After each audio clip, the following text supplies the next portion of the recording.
Здравствуйте, уважаемые коллеги! Очень приятно вас видеть всех онлайн. Так, чувствовать, что вы здесь. И сегодня моей темой будет использование краеведческих виртуальных ресурсов. Тема моего доклада в Национальной библиотеке Республики Коми в работе библиотекаря.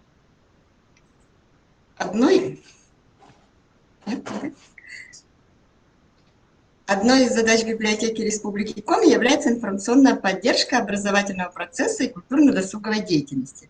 Поэтому мы уделяем особое внимание интернет-проектам, которые могли бы пригодиться библиотекарям, учителям, школьникам и студентам, работникам культуры, организаторам досуга населения.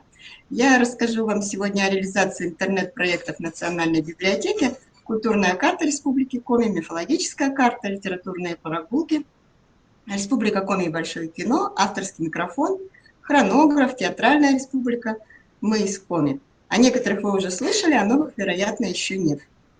Они пригодятся вам при поиске информации, для обслуживания читателей, при подготовке и проведении мероприятий. Также это площадка для популяризации вашего муниципального образования, вашей библиотеки и ваших сетевых ресурсов. Культурная карта Республики Коми – это интернет-ресурс о культурной жизни региона, его истории, уникальных природных территориях, выдающихся личностях. Думаю, что многим из вас он уже знаком. Финляндское общество Кастрена выделило грант на реализацию этой идеи в 2011 году. Это корпоративный проект. Благодаря совместной работе со всеми централизованными библиотечными системами региона интернет-ресурс не стоит на месте, он развивается, добавляются новые информационные разделы и новые интерактивные модули. В этом году у нас долгожданная победа. Ассоциация библиотек Республики Коми-Чукар, в которую входит и Национальная библиотека, стала победителем конкурса президентского фонда культурных инициатив. На соискание гранта выдвинули культурную карту, ее модернизацию. Будет создана новая версия сайта. Размер гранта 499 тысяч рублей. За 10 лет дизайн и платформа сайта устарели. Мы рассчитываем, что перезагрузка культурной карты заинтересует молодежную аудиторию. Мы привлекли молодежь для участия в фокус-группы по модернизации сайта. Они внесли свои предложения. Основной вопрос, на который им нужно было ответить: как должен выглядеть сайт, чтобы мы захотели рассмотреть его подробно. В итоге мы получили свежий взгляд на свою работу и рекомендации целевой аудитории из первых курсов. Сейчас мы готовим новый современный дизайн-проект, уже, в принципе, приготовили, используем новые технологические решения.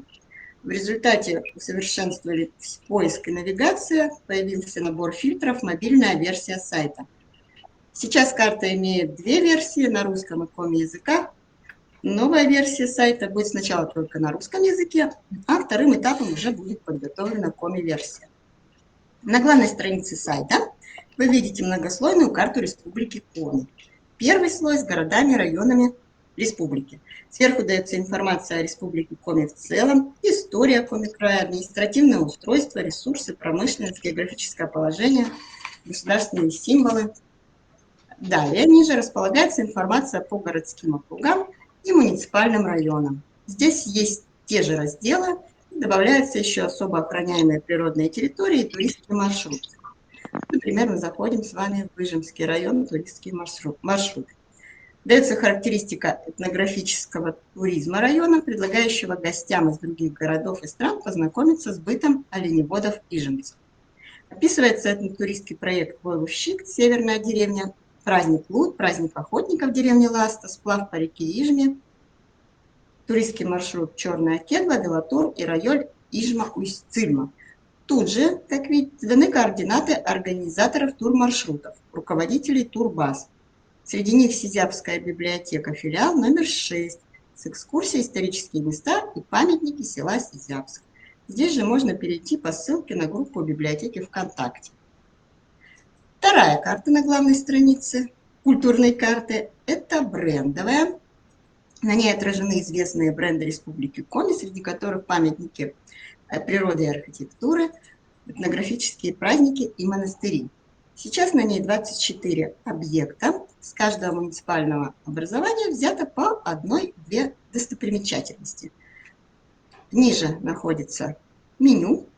Город Воркута, город на 67-й параллели, крупнейший город мира после Мурманска и Норильска, находящийся за полярным кругом.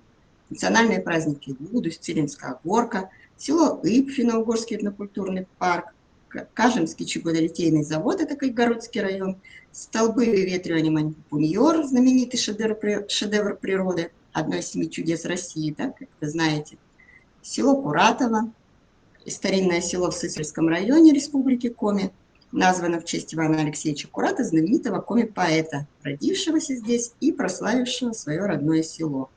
В каждом брендовом объекте даны ссылки на другие сайты, где рассказывается о достопримечательности подробнее, а также ссылки на список книг и статей из газет и журналов, которые есть в библиотеках республики. Да, видите, ссылочка на электронный каталог АПАК, причем на сводный краеведческий каталог Республики Коми. То есть ваши библиотеки здесь тоже все отражены. Карта у нас рабочая. Предлагайте еще брендовые объекты вашего или других городов, районов. Будем карту пополнять. И третий слой, третья карта – это мифологическая карта. Работа по созданию раздела, посвященного мифологии, воплотилась в жизнь благодаря гранту главы Республики Коми в области библиотечного дела в 2018 году. Ресурс носит энциклопедический характер. Справочный материал дополнен мультфильмами, видеофильмами, аудиозаписями, ссылками на полные тексты произведений писателей Республики Коми. Это Калистрат Жаков и Иван Куратов на сегодняшний день. Скоро добавится Лебедев, да, а также ссылками на коми-народные сказки в литературном изложении Надежды Белинович и Петра Митрофановича Столковского. Экспертами ресурса выступили сотрудники Института языка, литературы и истории Коми-научного центра, оказав помощь в оценке иллюстраций, содержании текстов, отборе легендарных героев и нарисовав перспективу развития карты на ближайшие годы. Мифологическая карта интересна не только школьникам и студентам, но и учителям, родителям, библиотекарям, тем, кто организует познавательные мероприятия для детей и молодежи. Она стала очень популярна, особенно среди работников образования. По статистике этот раздел самый посещаемый на культурной карте. Вы видите, что в каждом уголке карты живет тот или иной персонаж. Например, Картайка, Верхнечегонский могучий колдун, герой коми-зырянского предания о Стефане Пермском, прописан в Карткеросе. Да? Ягморт, великан, ростом сосну, похожий на дикого зверя, в бассейне реки Печора. Могучий колдун Шипича, уже менее известен широкому кругу, да? В районе устья реки Сысола, там, где возник город Усть-Сысольск, ныне город Сыктывкар. Тоже менее известная, да, герой Бежайка, Нижневычегодский тун, который умел произносить наговоры и влиять на события. Он живет в Усть-Вымском районе. Кто оттуда или бывал там, знает, что деревня в Усть-Вымском районе называется Вежайкой. По преданиям, это место, где погиб колдун, и деревня названа его именем. Иркап, известный тоже герой у нас, да? Вот он здесь. Родился в селе Коник Лишпогодского района, погиб на озере Синда. Но не всех героев можно было однозначно разместить на карте. Например, герой низшей мифологии, Пывщенца, дух хозяин бани, Олыща домовой, Васа, Верса, водяной леший были распространены повсеместно, и поэтому мы разместили их в одном из мест, где о них бытуют легенды. Верховные божества, божества высшего ранга, Ен, Омаль, Войпель, также не имеют своего адреса, и мы расположили их условно сверху. Давайте зайдем на другую страничку, посмотрим на примере героя мифологии Коми Йена. Это верховный бог Демиург. В коми-зырянских мифах Йен предстает в виде лебедя, утки или голубя, а в одном из мифов в виде лягушки. Вместе с Йеном в сотворении мира участвует его брат или же товарищ Омаль. Мы видели сейчас Йена в изображении художника Аркадия Мошева. Здесь он в виде человека, да.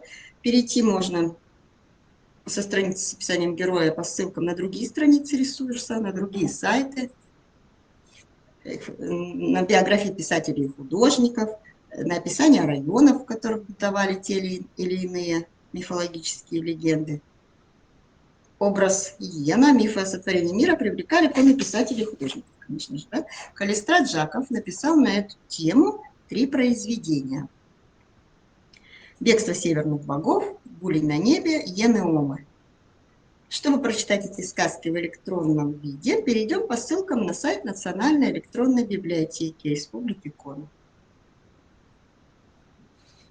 Также здесь же размещены полные тексты сказок, да? Одним из героев которых является Йен. Кроме того, на каждой странице сайта размещены аудиозаписи произведений коми-писателей и коми-народных сказок. Они все рабочие, да? Ну, вот, например, коми-народная сказка на русском языке «Зарань» читает Ия Табаленко. Не звучит, не будет звучать? Ладно, в общем, она работает. Ничего не включает, да? Угу. В конце каждой, это тоже все можно применять на мероприятиях, к примеру, да? Включать свои, даже в семье, да. В конце каждой статьи даны библиографические списки. Мы видим ссылки на книги, в которых можно прочитать о героях коми-мифологии. Перейдя по ссылке, читатели смогут узнать, в какой библиотеке взять эти книги и журналы. Это, опять же, ссылочка на электронный каталог, опять на АПАК, на сводный краеведческий каталог. Наш с вами общий. Ну и мультфильмы предлагается посмотреть.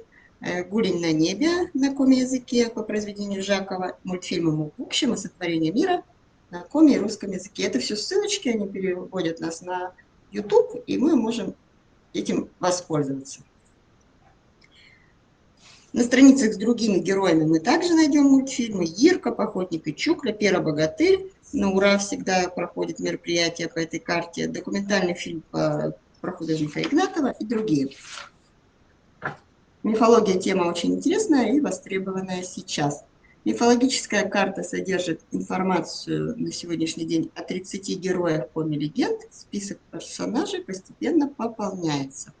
Ждем от вас предложений, и не только имен героев, которых еще нет на карте. Может быть, у вас будут идеи по размещению на страницах с персонажами каких-нибудь новых игровых, информационных модулей, иллюстраций, исследовательских работ на эту тему. Может быть, фотографии с турмаршрутов, связанных с героями мифологии. На странице с картайкой, например, благодаря коллегам из Кировского района, размещена информация об автобусной экскурсии Лемью, Нёбдина по земле Картайки. Ну и тоже ссылочка на их странички. Так, верхнее меню культурной карты, да, поднимаемся обратно. Оно включает тематические разделы. Музыка, архитектура, скульптура, ремесла, учреждения культуры, фольклор, история. Ну и, конечно, каждый из них включает подразделы. Да. Сверху слева также расположен мобильный баннер. С него мы можем перейти на интернет-ресурсы «Литературные прогулки», «Республика Коми и Большое кино», «Театральную республику», краеведческий хронограф «День в истории Коми». Он расположен на портале Национальной библиотеки Республики Коми. Сюда мы сейчас и перешли с вами. Хронограф ежедневно отражает знаменательные даты и события истории нашей республики. Сейчас он загрузится, я вам пока рассказываю. Да? Ну, например, да, нас интересует ноябрь.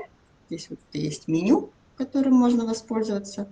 21 ноября, да, где-то позавчера, да, день был, естественно, а дата относится к другому году, 2004 года в селе Выльгард Сыктывдинского района прошел первый республиканский фестиваль, конкурс традиционных праздников и обрядов «Заваленка». Да, далее подробно можно все это прочитать. 23 ноября 1990 года Коми СССР переименована в Коми Советскую Социалистическую Республику. 24 ноября 1997 года указом главы Республики Коми Ухтинскому техническому лицею присвоено имя Рассохина. Фотографии, информация, источники, ссылочки.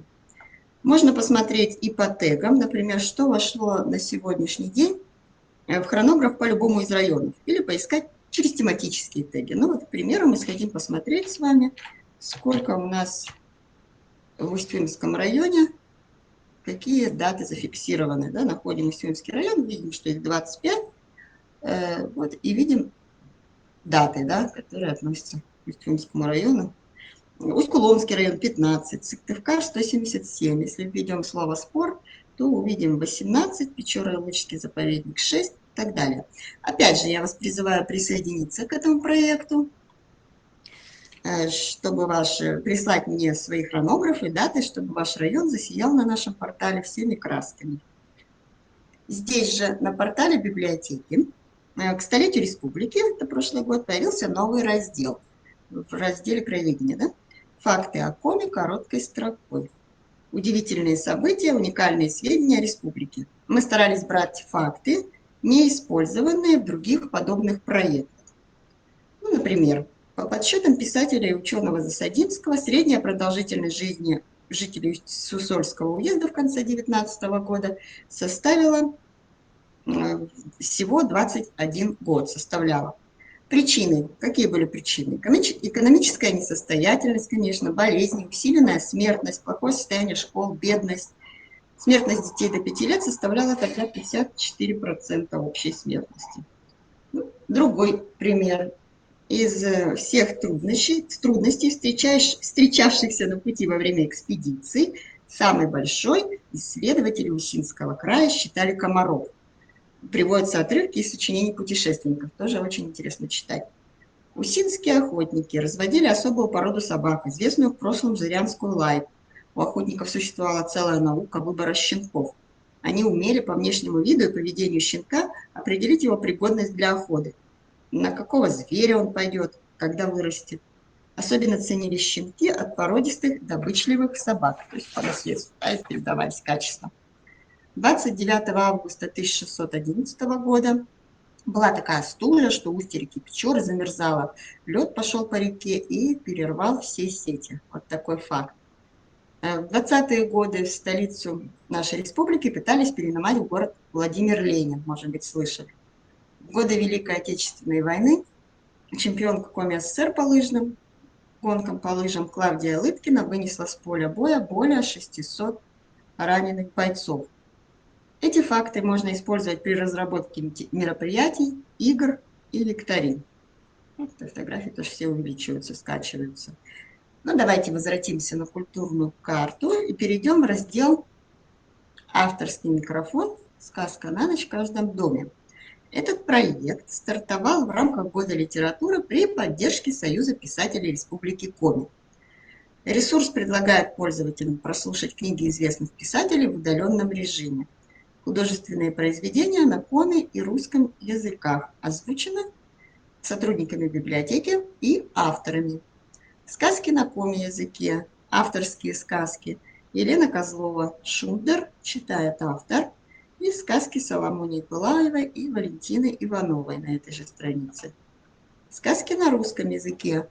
Авторские сказки тоже, например, просмотрим. Да? Елена Габова и Тамара Ломбина. Тоже читают авторы. И здесь, сами. И здесь же вот еще читают наши сотрудники. Сказки Валентины Лызловой и Соломонии Пылаевой. У меня есть и на русском, и на коми языке.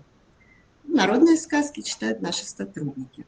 В прошлом году в рамках проекта «Виртуальный инфотуй» о родной республике на родном языке, получившего грант общества Матиаса Кастрена, опять же, авторский микрофон пополнился сказками финно-угорских народов.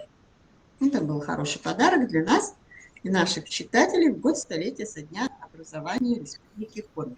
Тоже используйте этот ресурс. Интересным вам покажется медиаресурс Республика Коми и большое кино. Он состоит из 3 разделов. Первый раздел – фильмы, снятые в Республике Коми. Знакомить с фильмами, которые были сняты у нас. Этот раздел было делать очень интересно. Мы нашли интересные факты, подробности киносъемок в городах и районах республики из редких газетных публикаций советской эпохи.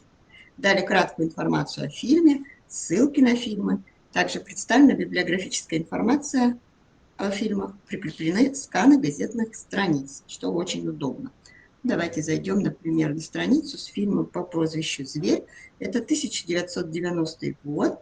Думаю, что вы его смотрели. Поставлен по книге Виктора Доценко «Срок для бешеного». Вернувшийся из Афганистана Савелий Говорков вступает в противоборство с мафией. Но парня подставили, и он попадает в тюрьму.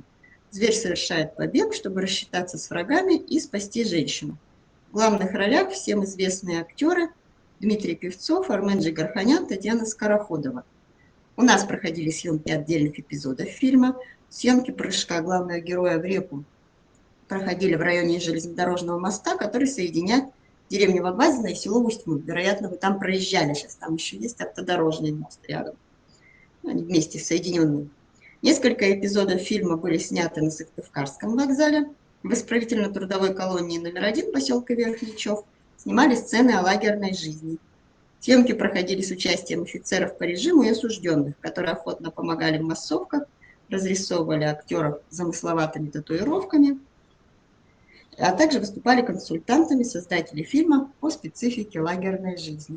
Вот здесь полные тексты из газет и ссылочка на фильм. Она также переводит нас на другой ресурс. Так, можем использовать, можем показывать отрывки, именно те, которые сняты родные наши виды, да, скажем так, Республики Коми, да. Также хочу показать вам фильм «Дожить до рассвета». Это 75-й год, довольно старый фильм, но информация будет интересна старшеклассникам, так как повесть белорусского писателя Василия Быкова, по которой сделана экранизация, старшеклассники проходят на уроках литературы на выбор. Снимали в Выльгарте Сыктывдинского района, недалеко от Сыктывкара.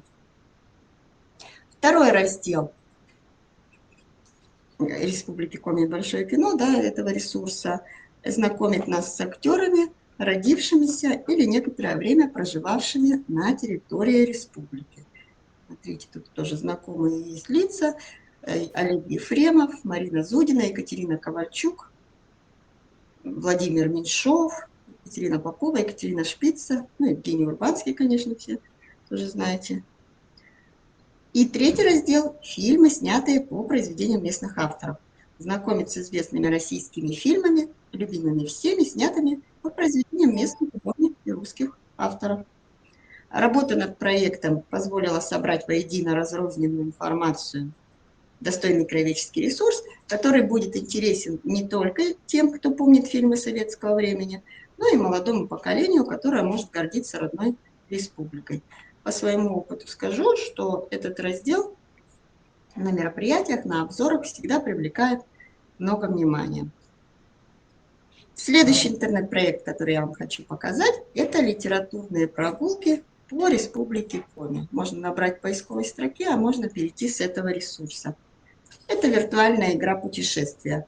На виртуальной карте мы найдем памятники, мемориальные доски, музеи, библиотеки, школы, улицы, которые носят имена коми-писателей. Ивана Куратова, Виктора Савина, Николая Дьяконова, Жакова, Юхнина и других. Сайт адресован в первую очередь молодежи и сделан в виде игры. Литературные прогулки – корпоративный проект, итог работы библиотек городов и районов республики в целом, за что большое спасибо и сотрудникам ваших ЦБС. На первой странице сайта представлен справочный материал о проекте, условия игры и поиск. Нажмите на значок на карте и выполните задание. За правильные ответы вам будут начисляться баллы. Справились со всеми заданиями, получите диплом победителя игры. Выполнили 50 заданий, по электронной почте вам придет диплом призера. 30, и вы обладатель диплома участника игры. Для этого нужно зарегистрироваться на сайте. Заглянем в поиск. Здесь есть информация о любом литературном объекте республики. Давайте наберем Прилузский район, да? Если вы хотите узнать, какие именные достопримечательности есть в этом районе, то вот набираем и читаем об улице, родовом доме, музее, памятнике Юхнину в селе Зануле, о памятной доске Дьяконову, мемориальной доске Ликанову в Обьячево. Чтобы начать игру, кликаем на ссылку «Играть». Сверху справа будут фиксироваться наши результаты. Поэтому можно зарегистрироваться сразу, да, ссылка войти, или сделать это в любой момент игры, можно в конце. Давайте заглянем в несколько объектов, чтобы понять, как играть в эту игру. Например, школа номер 1 города Сыктывкара. Она носит имя Ивана Алексеевича Куратова. Год ее основания 1858. В этом году открылось Уссысольское второразрядное женское двухклассное училище всего на 30-40 человек. А 2 января 1940 года школе было присвоено имя Куратова. Такое задание. Догадайтесь, в связи с чем в школе номер 1 в 1940 году было присвоено имя основоположника коми-литературы. Вы видите тут три ответа на выбор. Здесь учился куратор в связи с 50-летним юбилеем и со 100-летним. Мы выбираем правильный ответ, и помощник литературный, буква «F», говорит нам совершенно верно. Вопрос номер 2. Кто из известных коми-писателей учился в школе номер 1? Елена Козлова, Елена Габова, Иван Каданюк. По ссылке можно перейти на Национальную электронную библиотеку и прочитать в электронном виде 107 произведений Елены Габовой. То есть вот тоже очень удобно. Так, ну мы выбираем, конечно, Елену Габову, да, это правильный ответ, и нам сказали, что мы молодцы. Следующий литературный объект, который я покажу сейчас для примера, это мемориальная доска Серафиму Алексеевичу Попову. Она находится в историческом центре города Сыктывкара по улице Советской, дом номер 22. В этом доме жил поэт. И такое задание. Определите песню, написанную на стихи Серафима Попова. Здесь же можно любую песню прослушать, да, нажав на старт. И после этого выбрать, к примеру. Капша-Шинец, да, ромашки. Правильный ответ. Давайте зайдем теперь в какой-нибудь район, например, Ударский район. Про него сегодня речи еще не было. И посмотрим Центральную библиотеку имени Ванеева. В селе Будкан Ударского района родился Альберт Ванеев, народный поэт Республики Коми. На здании библиотеки размещена памятная доска, посвященная Ванееву. И именно Альберт Ванеев стал одним из инициаторов проведения районного праздника Коми-книга, который получил статус республиканского. Вот мы выбираем вариант, когда именно. Это был 1987 год. Вот здесь у нас, конечно, не только такие задания в такой форме, есть и разнообразие. Вот, например, пазлы, да, здесь нужно собрать пазл. В остальных объектах встречаются другие виды заданий, кроссворды, головоломки, творческие задания и так далее. Судя по отзывам, которые мы получаем через блок обратной связи, среди игроков не только молодежь, но и много учителей. Молодежь заинтересована в проведении, в пополнении своего портфолио, а для учителей и библиотекарей этот сайт – готовое мероприятие. Всегда можно выйти из ситуации. Давайте посмотрим еще один проект. «Театральная республика». Он был реализован нашей библиотекой в 2019 году. Он, опять же, находится на культурной карте. Да, мы с вами вернулись на средства гранта главы Республики Коми в области культуры и искусства. Посвящен Году театра Российской Федерации. Партнерами проекта выступили государственные театры, Союз театральных деятелей, театральные коллективы муниципальных образований Республики Коми. Проект сформирован в 3 направлениях. Интерактивная передвижная выставка, размышления, 6 роллапов с элементами дополненной реальности об истоках коми-театра, театра ГУЛАГа, выдающихся театральных деятелях, фестивалях, профессиональных любительских театрах Республики Коми. С помощью дополненной реальности зрители могут увидеть видеоуроки, фрагменты спектаклей, фотографии, услышать звуковое оформление выставки. Комплект открыток также в рамках проекта был выпущен, издан «Театральный привет» с информацией о ведущих, солистах и артистах государственных театров. Открытки также снабжены дополненной реальностью с видеообращениями артистов к любителям театра. Мы его так сотрудничали, да, с артистами, снимали. Ну и, конечно же, интернет-ресурс, с которого я и начала, размещенный на сайте культурной карты, с информацией об истории театра и театральном движении сегодня. В нем представлены уникальные фотографии, документы, афиши, программы, фрагменты спектаклей, оцифрованные репертуарные плакаты, вырезки из газет и журналов разных лет и библиографическая информация для более глубокого изучения темы. Роллапы и открытки мы предлагаем в библиотеках в качестве передвижной выставки. Если у вас есть желание, если вы еще не заказывали, то можно заказать себе такую выставку. И последний проект, который я хотела вам сегодня показать, это новый сайт «Мы из Коми». Это сайт о выдающихся людях Коми, Сегодня на нем 115 персон.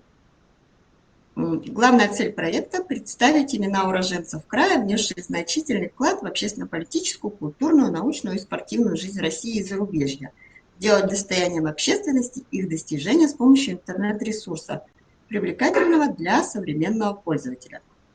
Была поставлена задача собрать в одном месте информацию о выдающихся деятелях в форме виртуальной энциклопедии.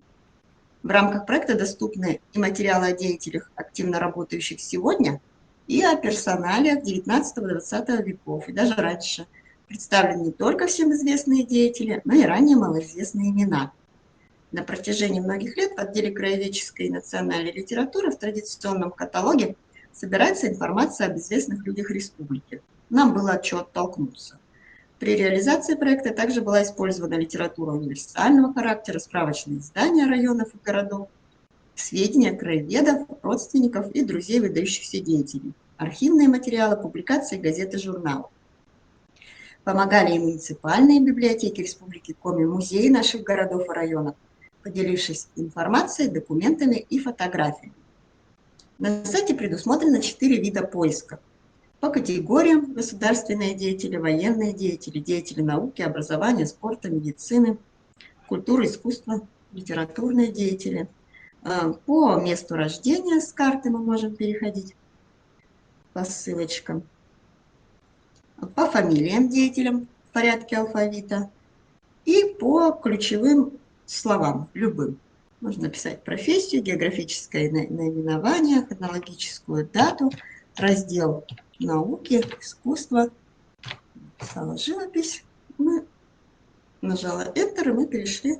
Компьютер нашел 3 странички, да, на сайте 3 странички на эту тему с этим словом. Достоинством ресурса является адаптация сайта под мобильное устройство. Также есть функция увеличительного стекла для слабовидящих. Я покажу на примере. Среди уроженцев Республики Коми немало представителей науки, культуры, спорта, политики, известных каждому жителю России. У всех на слуху такие имена, как социолог Петерим Сорокин, легендарная лыжница Раиса Сметанина, писатель Эдуард Веркин, певцы Валерий Леонтьев и Андрей Державин, современные спортсмены, лыжница Юлия Ступак, фигурист Дмитрий Алиев, основатель сети Додо Пицца Федор Овчинников, создатель балалайки Семен Налимов. В категории деятелей науки давайте посмотрим страницу, посвященную Сорокину Петериму Александровичу, одному из крупнейших мыслителей XX века, русско-американскому социологу, профессору и педагогу. Родился он на территории республики, но наиболее плодотворными были для него годы жизни и работы в США. Его труды переведены на все основные языки мира и неоднократно переиздавались. В Университете Америки Гарварде он стал создателем и руководителем Департамента социологии. Был избран президентом Американской социологической ассоциации. Здесь не только информация и фотографии, здесь также есть библиографические списки, основные труды и документы, которые подробно представляют каждого героя проекта. Библиография сопровождается ссылками на электронный каталог Национальной библиотеки Республики Коми, на электронный краеведческий каталог тоже, да, а также на полнотекстовые публикации, имеющиеся не только в фондах нашей библиотеки, но и на ресурсах других организаций. Справочный материал дополнен видеофрагментами, документальными фильмами. Все это мы видим на примере Сорокина. Здесь же у него есть стихотворение, посвященное Петериму Сорокину, такой раздел. Тоже можно перейти. Это полнотекстовые, все прикреплены документы, статьи. Анатолий Георгиевич Бетехтин, известный советский геолог, академик. Он автор более 200 научных трудов, получивших мировое признание. В числе его книг учебники для вузов по минералогии, минерографии, курсу полезных ископаемых. По ним до сих пор обучаются студенты вузов. Именем Бетехтина назван минерал бетехтинит. Да, вот эти учебники. И вот так выглядит минерал. Раздел «Военные деятели». Зайдем туда. Малышев Вячеслав Александрович. главный инженер страны, Суворов танковой промышленности, человек-динамо, человек-ракета, командир стальной вселенной. Это лишь часть его эпитетов. Во время Великой Отечественной войны Малышев возглавлял наркомат танковой промышленности, добился уверенного количественного и качественного роста выпускаемых танков Т-34.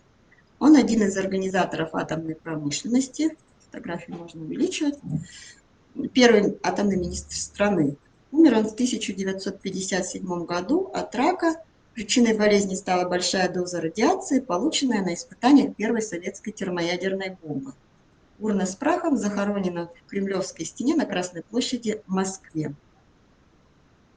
В разделе «Литература о персоне» представлены не только книги и статьи на этой странице, но и документальный фильм. Да. К примеру, тоже можно перейти по ссылочке и его показать или посмотреть. Раздел «Деятели спорта». Здесь есть всем известная спортсменка Раиса Сметанина, четырехкратная олимпийская чемпионка, первая спортсменка, которая смогла завоевать медали на 5 олимпиадах подряд. Раиса родилась в семье оленеводов. Семья Сметаниных большая, 7 детей. Рая третий ребенок, маленькие дети кочевали вместе с родителями. Бегала Рая, как и все в деревне, на простеньких лыжах, которые ремешками крепились к валенкам. Впервые одела лыжи с настоящими креплениями и ботинками в 8 классе, поехав на республиканские соревнования.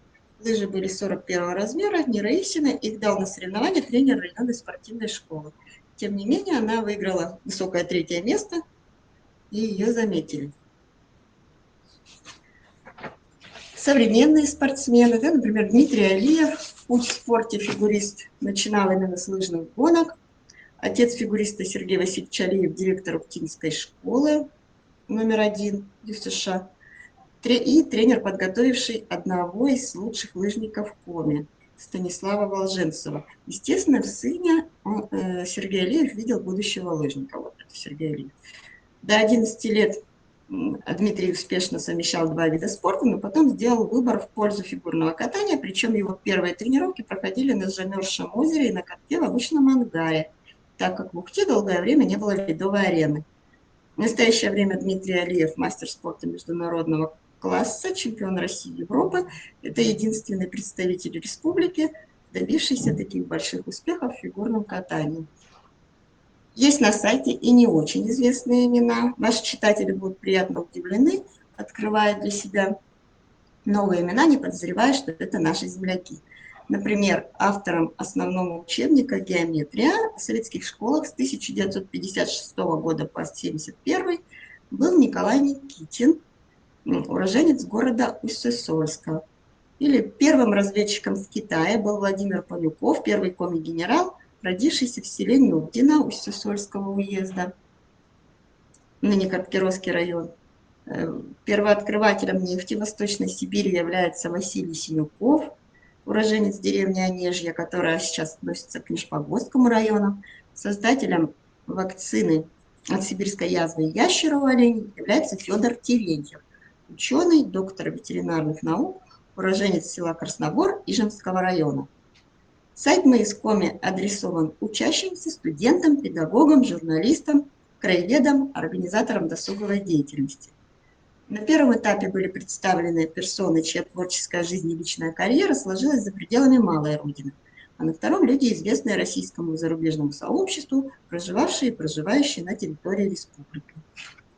Проблемой при реализации проекта стали трудности с критериями отбора деятелей на сайт.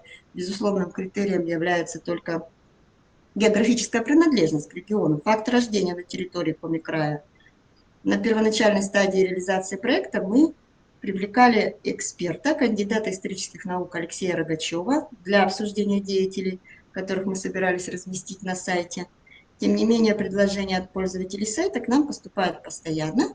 Жители городов и районов нашего региона предлагают своих выдающихся земляков, и вашим предложениям я тоже буду рада.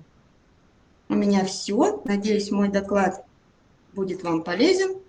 Используйте краеведческие ресурсы интернет в своей работе.